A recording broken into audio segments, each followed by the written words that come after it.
Salut à tous, c'est Palawan et on se retrouve aujourd'hui pour débriefer le 9e épisode de koh les 4 terres. Alors, on a eu droit cette semaine à un épisode que j'ai trouvé vraiment intéressant, certes pas dénué de défauts, on a eu notamment une première partie d'épisode un peu lente qui avait un peu du mal à se mettre en place, mais c'est un épisode qui nous a forcément offert de grandes émotions, des rires, mais aussi des larmes, il faut le dire, avec le départ de Bertrand Kamel, et c'est un épisode qui s'est révélé très intéressant dans sa deuxième partie. On a eu beaucoup de tractations après l'épreuve d'immunité, on a pu voir un peu de nouvelles dynamiques dans cette tribu réunifiée, avec notamment cette opposition rouge-jaune et cette binarité qu'on avait pu observer dans les épisodes précédents, qui risque de voler en éclats de ce qu'on a pu en voir, avec vraiment des rapports mouvants, des gens qui commencent à franchir les limites vraiment des alliances de couleurs, et ça promet, je trouve, de bons épisodes pour la suite. On espère en tout cas qu'on aura vraiment des bons épisodes à venir, et je pense que ce sera le cas. Je pense qu'on va avoir pas mal de retournements dans les épisodes des semaines suivantes. Alors, comme vous commencez à en avoir l'habitude, on va revenir sur les 5 points à retenir de cet épisode, à commencer par forcément le départ de Bertrand Kamel. Il fallait bien que ça arrive un jour. Je ne pensais pas que ça arriverait aussitôt, surtout sur une épreuve éliminatoire où on a vu que Bertrand Kamel, globalement sur les épreuves, était plutôt bon, donc je ne le voyais vraiment pas sortir sur cette épreuve. J'ai été plutôt étonné de le voir aussi peu performant. Et voilà, c'est koh, on a déjà vu que sur cette épreuve, si vous vous souvenez, dans le combat des héros, des personnes performantes pouvaient sortir. Pour rappel, donc dans le combat des héros, c'était Dylan qui était sorti sur cette épreuve et qui s'était vu éliminé à la suite de cette épreuve éliminatoire. C'est la même épreuve des grappins. Donc on voit que même des personnes qui peuvent être performantes sur la plupart des épreuves peuvent passer au travers de cette épreuve qui requiert pas mal de sang-froid et pas mal de précision. Mais donc ce départ de Bertrand Kamel qui forcément en a ému plus d'un. On a eu en plus la séquence en fin d'épisode avec son père qui était particulièrement touchante et qui était, je trouve, particulièrement juste. Son père qui a rappelé voilà que c'était le rêve de sa vie et qu'il voulait vraiment que ces images soient diffusées même après son décès. Et ça c'est quelque chose forcément qui nous a tous touchés, je pense, dans la communauté koh, et je pense que ces images-là font aussi du bien quelque part pour tout le monde et pour les proches de Bertrand Kamel, donc ça c'était quelque chose à noter. Donc un départ forcément triste, mais finalement à la réflexion je pense que c'est un mal pour un bien, parce que si Bertrand Kamel avait été éliminé non pas sur une épreuve éliminatoire mais au conseil, je n'imagine pas, je n'ose pas imaginer les vagues de haine et d'insultes qu'auraient reçues les candidats à l'origine de son élimination. Et on a échappé à ça, et puis quelque part le fait de le voir voilà partir sur la plage vraiment sans avoir son flambeau éteint, il y a une symbolique que je trouve très forte là-dedans. C'est une élimination qui forcément est à mettre en parallèle. Alors évidemment ce n'étaient pas les mêmes circonstances, mais est à mettre en parallèle de d'autres éliminations de candidats emblématiques. Je pense à toutes les éliminations qui ont eu lieu après les poteaux. On voit souvent justement les candidats partir sur la plage. Je pense à des éliminations comme celle de Mohamed en saison 5 ou celle de Bertrand en saison 8. Voilà, de candidats qui avaient vraiment marqué leur saison et qui ont été éliminés à ce stade et donc partaient voilà avec cette image sur la plage. Et on avait un peu la même image avec Bertrand Kamel, ce qui associait forcément à toute cette mythologie koh et à tous ces héros vraiment de koh, ce nouveau candidat qui nous a marqué en l'espace d'une demi-aventure, Bertrand Kamel. Donc je pense que c'était vraiment une sortie plutôt digne et plutôt adaptée à ce personnage, et finalement c'est un mal pour un bien, même si on aurait aimé le voir plus longtemps, forcément, c'est un mal pour un bien qu'il soit sorti sur cette épreuve. Alors forcément, cette sortie de Bertrand Kamel relance le débat des épreuves éliminatoires. Je sais que certains sont farouchement opposés aux épreuves éliminatoires, d'autres adorent ces épreuves éliminatoires. Moi je suis un peu au milieu. D'ailleurs je songe sincèrement à faire une vidéo exposant les points positifs et négatifs de ces épreuves éliminatoires. Mais là le fait est que forcément voir quelqu'un comme Bertrand Kamel sortir sur une telle épreuve, ça apporte des arguments à ceux qui sont plutôt contre ces épreuves éliminatoires. Et je dois avouer que moi je n'en suis pas forcément friand quand il y en a trop dans une saison. Alors là on en a eu qu'une pour l'instant, mais je pense qu'on en aura au moins une seconde, voire même peut-être une troisième. Et c'est quelque chose qui a tendance à vraiment trop être mis en place, je trouve, dans les saisons récentes. On a vu par exemple lors de l'île des héros, on avait également 2 épreuves éliminatoires, donc une, je pense que ça va, mais 2, et surtout une à ce stade de l'aventure, alors qu'on est au début de la réunification, et que vraiment une élimination, comme l'a d'ailleurs celle de Bertrand Camel, peut vraiment complètement changer les dynamiques. Alors, pour certains, c'est quelque chose de positif, mais moi je ne pense pas que ce soit forcément le cas. Je pense que ça peut justement ne pas inciter les gens à jouer, parce que justement vous ne savez pas si vos alliés vont être éliminés le lendemain sur une épreuve éliminatoire, et ça peut complètement remettre en cause des plans stratégiques pourtant bien rodés. Donc ça, je trouve ça un peu dommage, et forcément une sortie de Bertrand Camel, même si évidemment la production, en mettant en place cette épreuve, ne pouvait pas se douter que Bertrand Camel sortirait sur cette épreuve. C'est forcément assez dommage de sacrifier comme ça l'un des principaux personnages de cette saison. Deuxième point un peu plus annexe que j'ai noté, c'est vraiment la fatigue générale des aventuriers. On a vu des aventuriers vraiment exténués, et ça ne risque pas d'aller en s'arrangeant, puisque ils viennent de terminer leur riz. Donc ça, c'est quelque chose d'assez compliqué pour eux. Et on a vu des aventuriers quand même finir par se mobiliser enfin pour aller chercher de la nourriture. Alors peut-être que le montage ne l'avait simplement pas montré jusqu'à présent, mais en tout cas on a pu voir Fabrice qui a été pêché, qui a réussi à pêcher 2 poissons, et Fabrice qui vraiment s'impose comme un candidat très sympathique. Il me fait beaucoup penser, même si les profils sont assez différents, mais il me fait beaucoup penser à Eric dans la saison précédente, donc dans l'île des héros, voilà, qui avait un peu ce profil un peu gentil, au service de tout le monde, avec un fort penchant pour la survie, mais qui n'a pas vraiment d'alliés solides. Alors là, ce n'est pas forcément le cas de Fabrice, on a vu qu'il était quand même assez proche de Lola et Angélique, mais voilà, c'est un peu quelqu'un d'un peu naïf, dont tout le monde profite un peu, qui sert un peu les votes de chacun, donc voilà, il a un peu un profil similaire, et certains lui reprocheront peut-être de ne pas assez s'investir dans le jeu, mais moi voilà, je préfère quand même un profil à la Fabrice. Ça apporte quelque chose de différent, presque un peu de gentillesse, un peu de douceur dans cette aventure, à des aventuriers qui sont complètement transparents et qui ne font rien dans le jeu, comme il y en a plusieurs encore cette saison, ou en tout cas qu'on ne nous montre pas, hein. Peut-être qu'ils font plus que ce qu'on nous montre à l'écran, mais en tout cas il y a certains aventuriers, je pense à par exemple une Jodie ou à une Ava, qui sont pour l'instant complètement transparents dans le jeu.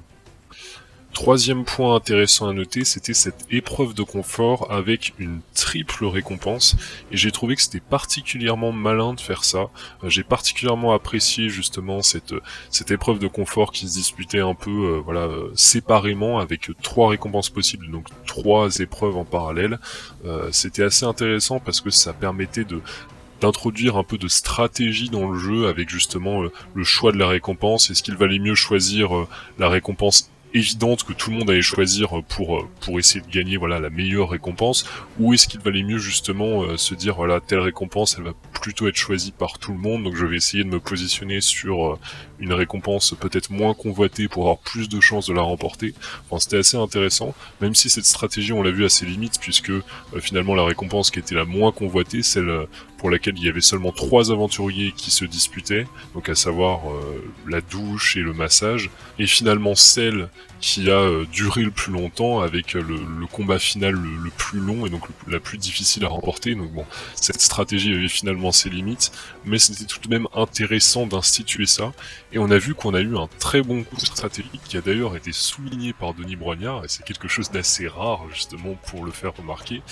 C'était ce très bon coup de Lola qui justement en allant se disputer pour essayer de gagner un indice pour un collier d'immunité, forcément éloignait justement le soupçon potentiel du fait qu'elle puisse avoir un collier, et ça c'était plutôt malin de sa part. D'ailleurs elle a souligné que c'était bien pour ça qu'elle l'avait fait par la suite, bon, même si finalement elle a plutôt attiré les regards sur elle en gagnant finalement cette épreuve et cette récompense. Mais voilà, donc c'était plutôt intéressant, et j'espère à l'avenir qu'on aura d'autres épreuves comme ça. Alors peut-être pas à chaque fois, parce que c'est bien aussi d'avoir des combats entre tous les aventuriers, mais quand on a beaucoup beaucoup d'aventuriers comme ça et qu'on a la possibilité justement de diviser la récompense en 2 ou en 3, je trouve ça plutôt intéressant, d'autant que ça permet d'un peu montrer différents avantages de la récompense. On a vu une Alexandra qui elle était complètement malade après sa récompense. On a vu un Brice qui lui au contraire était complètement rasséréné, et une Lola qui était stressée à la suite de l'obtention de cet indice, pensant qu'elle allait devenir une cible. Donc on a vu un peu les différentes possibilités, les différents choix des aventuriers et les conséquences de leurs choix. Et ça c'est quelque chose que j'aime assez dans Koh-Lanta. Donc franchement, il faut le souligner quand la prod a de bonnes idées et met en place des choses intéressantes. Et là c'était le cas avec cette triple récompense. Quatrième point, j'en ai un peu parlé, mais c'est cette masterclass réalisée par Lola lors de cet épisode. Lola qui s'impose très franchement comme une favorite. Je ne la voyais pas autant favorite jusqu'à présent parce qu'elle était plutôt mal placée, mais là elle s'est formidablement repositionnée. Je pense même que très franchement, vu les montages jusqu'à présent et vu son montage qui évolue vraiment dans le positif, alors qu'elle était déjà très mise en avant, très mise en avant toute proportion gardée, mais qu'elle était déjà plutôt mise en avant dans la première partie de l'aventure. Là, on la voit de plus en plus, positivement. Très franchement, je pense qu'elle est en train de s'imposer comme la favorite à la victoire finale, d'autant qu'elle est très bien placée. Donc à voir comment les choses évoluent, mais là, dans cet épisode, elle a très bien joué. Alors je parlais justement de son premier collier, le premier collier qu'elle avait obtenu, et j'ai été plutôt surpris du fait qu'il soit encore valable. Ça a été confirmé lors de cet épisode. J'avais évoqué la possibilité que ce colis soit encore valable dans un débrief d'une semaine précédente, mais j'en étais franchement pas certain parce que ce collier, pour rappel, a été trouvé dans la phase par équipe, à 4 équipes, et les 2 autres colliers qui avaient été trouvés dans cette phase, à savoir celui de Estelle et celui de Aubin, n'étaient valables que jusqu'à la réunification. Donc je suis un peu surpris tout de même que ce collier soit encore valable, mais bon, tant mieux pour elle.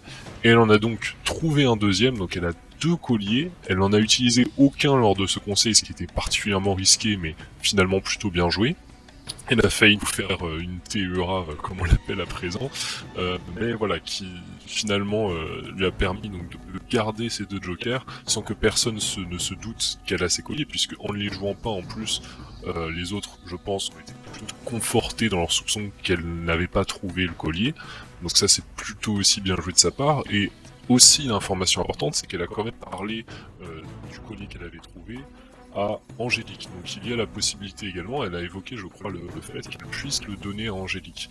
Donc on pourrait avoir des jeux de colliers assez intéressants avec des sessions de colliers, Lola qui potentiellement céderait son collier à Angélique, et ça pourrait nous donner des coups stratégiques assez intéressants.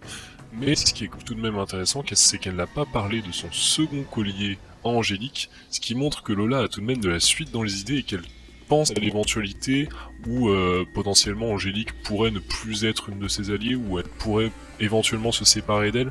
Donc le fait de garder ce collier secret pour elle, c'est très bien joué de sa part, et ça montre qu'elle a vraiment de la suite dans les idées et qu'elle est très loin d'être aussi naïve qu'elle en avait l'air. C'est vraiment une excellente joueuse jusqu'à présent, elle commet très peu d'erreurs, et je trouve justement que c'est une candidate plutôt remarquable, même si dans les épreuves ou dans la survie elle n'est pas particulièrement performante, quoique dans les épreuves elle s'en sort plutôt pas mal pour quelqu'un qui n'a pas forcément de background sportif comme d'autres aventuriers, mais on a vu que socialement et stratégiquement elle est vraiment très performante, et donc elle a toutes les cartes actuellement pour aller au bout. Et enfin, 5e point pour finir, c'est le grand retour de la stratégie.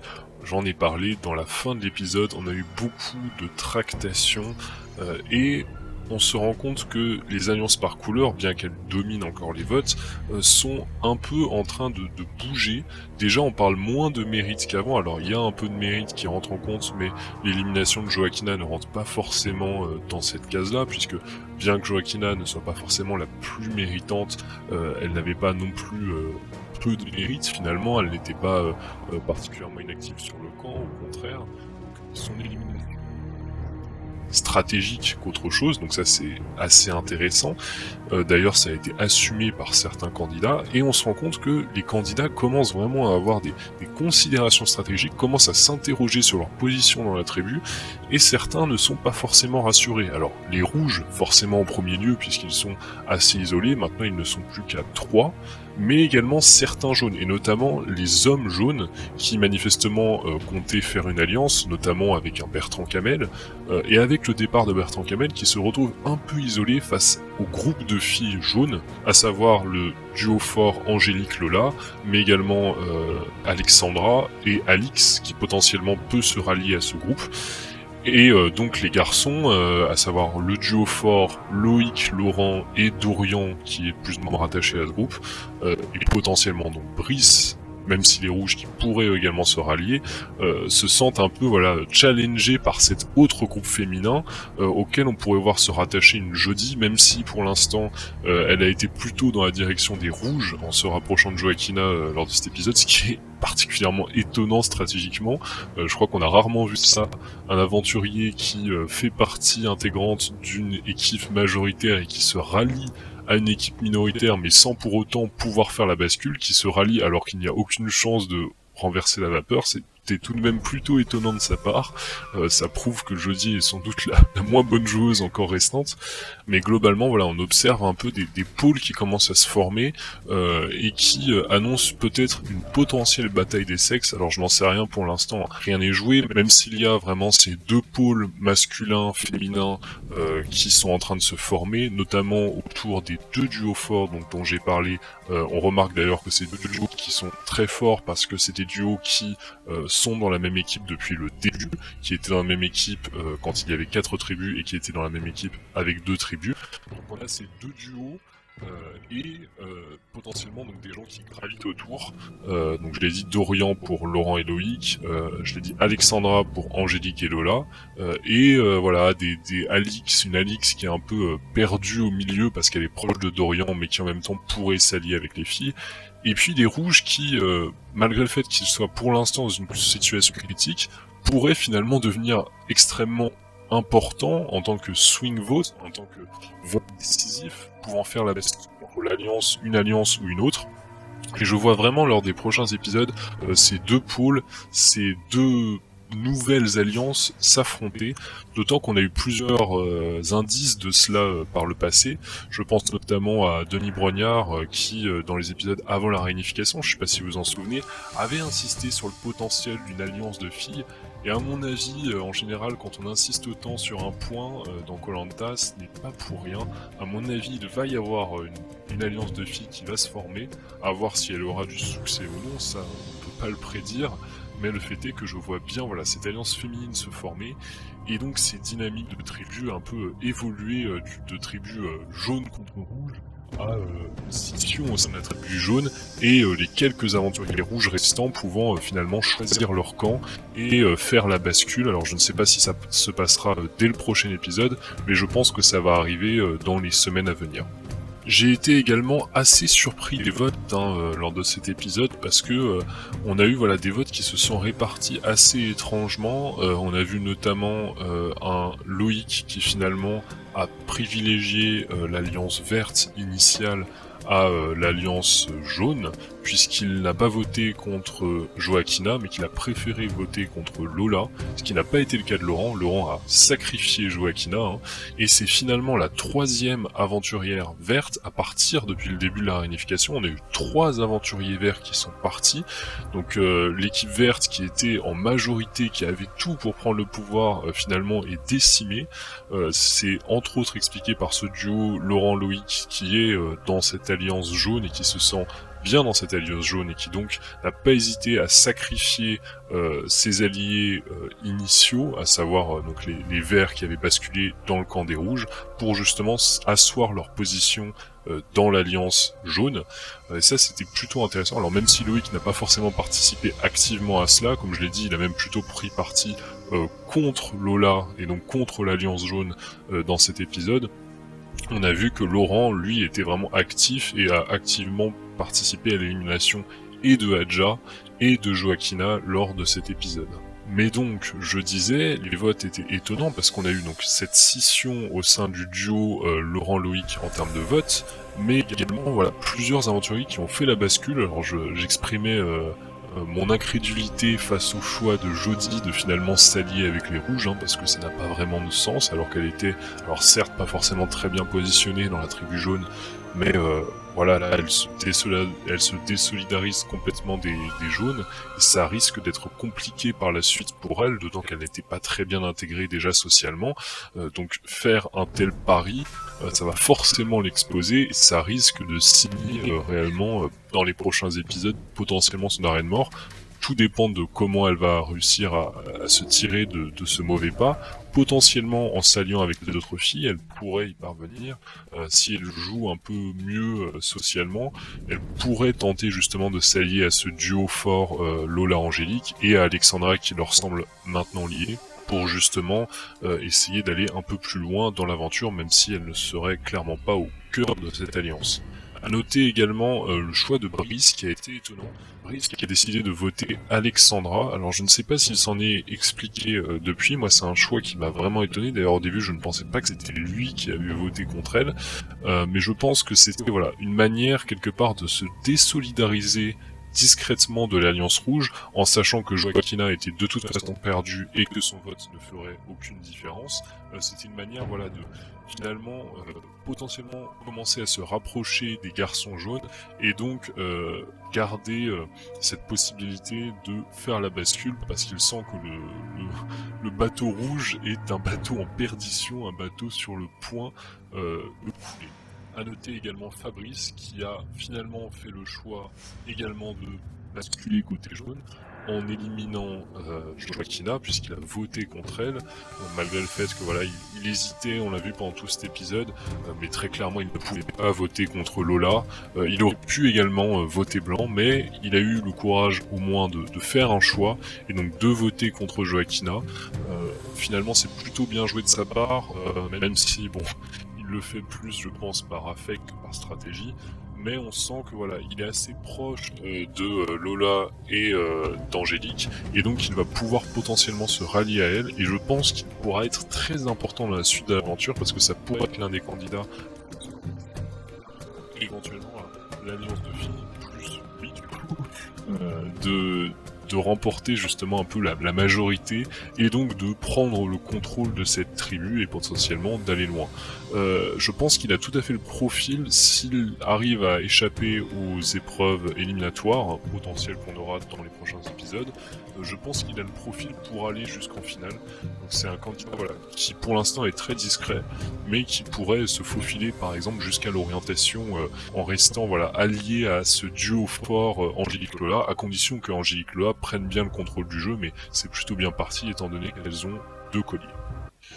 Voilà, c'est tout pour aujourd'hui. On a pas mal parlé stratégie parce qu'il y a pas mal de choses qui ont évolué lors de cet épisode et je trouvais que c'était assez intéressant justement de voir comment les dynamiques évoluent et comment une équipe verte qui était en contrôle du jeu en apparence au début de la réunification s'est finalement faite complètement décimée et où on a maintenant de nouvelles alliances qui se créent avec une potentielle opposition homme contre femme au sein de l'équipe jaune et donc de potentielles nouvelles dynamiques. Moi je pense que ça va être assez intéressant à suivre dans les épisodes prochains.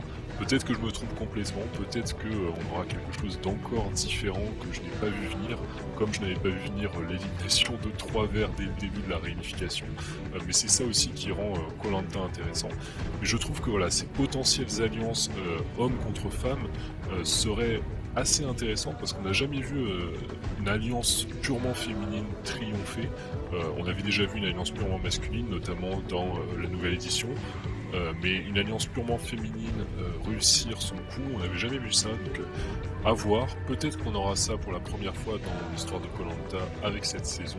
J'attends vraiment avec impatience de voir comment les choses évoluent dans les prochains épisodes. Je pense qu'on va avoir pas mal de rebondissements et évidemment on continuera à débriefer ça ensemble. Donc si vous voulez voir les prochains débriefs, n'hésitez pas à vous abonner vraiment à la chaîne, ça permet de la soutenir. Je vous invite également à activer la cloche si vous voulez voilà, avoir des rappels lorsque je publie de nouvelles vidéos. N'hésitez pas également à me dire en commentaire ce que vous avez pensé de cet épisode. et quelles sont selon vous les nouvelles dynamiques de tribu. Est-ce que vous pensez qu'on va avoir réellement une guerre des sexes avec une alliance homme contre une alliance femme ou pas du tout? Est-ce qu'on va avoir des dynamiques complètement différentes? Merci d'avoir suivi ce débrief jusqu'au bout et on se retrouve très vite pour de nouvelles vidéos. Ciao à tous.